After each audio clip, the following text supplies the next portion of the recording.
दिनै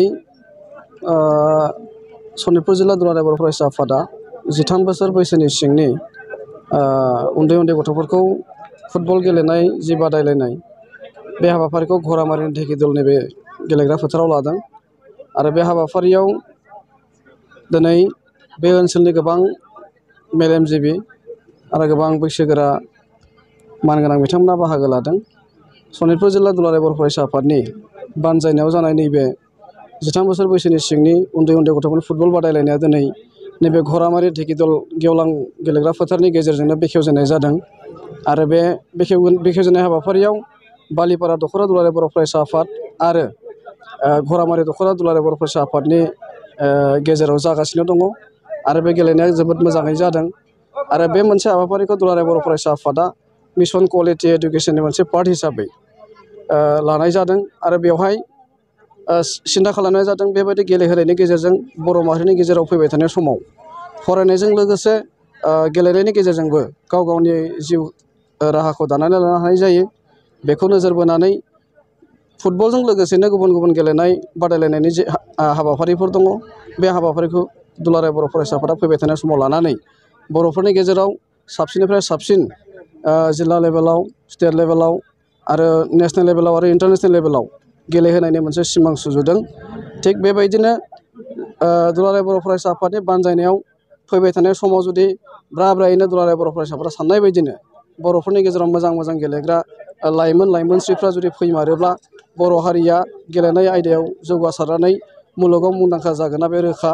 दा बे मोनसे थांखिखौ लानानै सनितपुर जिल्ला दुलाराय बर' फरायसा आफादाबो फैबाय थानाय समाव बोसोरफ्रोमबो बे हाबाफारिखौ लानो थाखाय थिरांथा जादों आरो बेखौ जों दुलाराय बर' फरायसा आफाद हिसाबै जोबोद बाख्नायदों आरो बिथांमोनखौ साबायखर बावदों जाहाथे मोनफ्रोमबो खना खनलायाव थानाय गामि खनायाव थानाय गथ'फोरखौबो लाफानानै फैबाय थानाय समाव बेबायदि गेलेनाय हाबाफारिखौ लेन्थारै लांबाय थायो।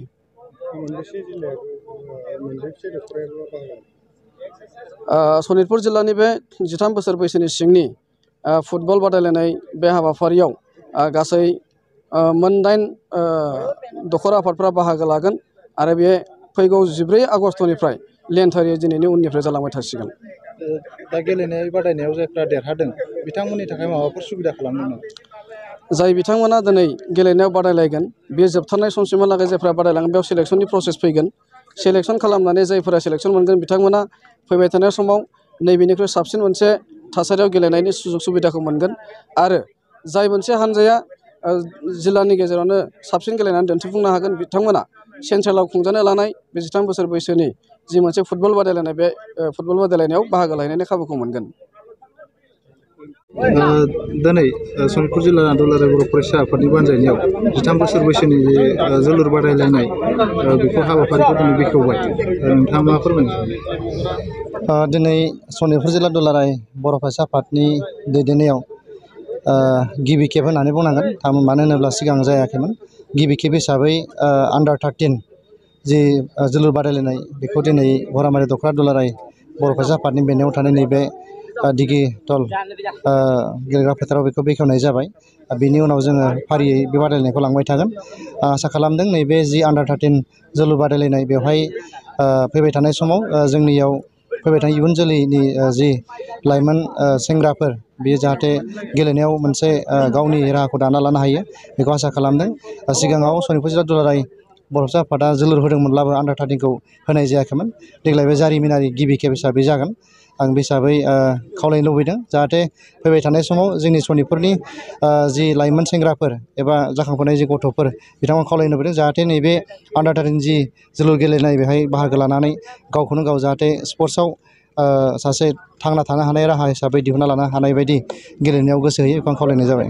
दिनै जे बेवहाय जागायबाय बेनि अनगायैबो गुबुन गुबुन आनसलिकफ्रावबो बेबायदि हाबाफारिखौ लानाय जागोन बेखौ माब्ला बबेयाव लानाय जागोन? जोंनि नैबे हाबाफारिया फार्स्ट राउन्ड हिसाबै जोङो 14 थारिखनिफ्राय आरो लाबावनाय जागोन। 14 ओरैजाय 16, 17 आरो 18 बे फार्स्ट राउन्डआ जागोन। बिनि उनाव जों फारियै खेलखौ होबाय थानाय जागोन। दा थावनिया सोलाय सोल' जाबाय थागोन। दा थावनिखौ जोङो सम लानानै सम बिदिनो सोलाय सोल' खालामनानै हाबाफारिखौ मावफुंनाय जागोन। दा बे Under-13नि अनगायैबो गिदिर गिदिरफोरनि जेरै Under-17 बा बिनि गोजौआवफोर बानायनो गेलेहोनो लाबावगोन नामा? देग्लाय Under-13नि जोलुर बादायलायनायखौ होनाय जाबाय। देग्लाय हयथ' समा थोहैनाय नंलिया। फैबाय थानाय समाव जों नाजागोन। समा जुदि थोयोब्ला Under-13 अनगायैबो जोङो बे जोलुर बादायलायनायखौ होनो थाखाय जों थियारि जानानै दङ।